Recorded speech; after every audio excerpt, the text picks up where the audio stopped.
Ito ang menu natin for today. Tara, samahan niyo akong magluto. Hi guys at mga ka-reels, Jovelyn here. Another day, another mini vlog. At eto nga, handa na ang mga sangkap ng ating lulutuin ngayon. Ginataang tulingan. Una, ipangat muna natin ang isda kasama ang mga sangkap pampalas. At eto na nga, kumukulo na. Ang bilis lang. Ang bango na ng amoy. Ilagay na natin yung pechay at tsaka ang pangalawang gata. Pakuluin ulit natin para lumambot ang gulay.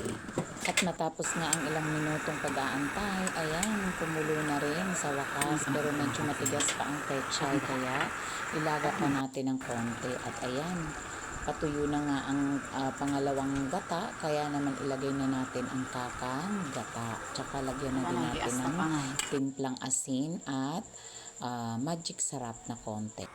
At lasahan na nga natin kung okay na ang timpla. Ayan, nakakatakam na talaga ang amoy habang inaantay kong maiga ang pangalawang gata.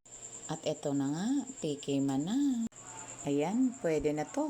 Ang sarap. At yun lang guys, tara, kainan na. Salamat sa panunood. Bye!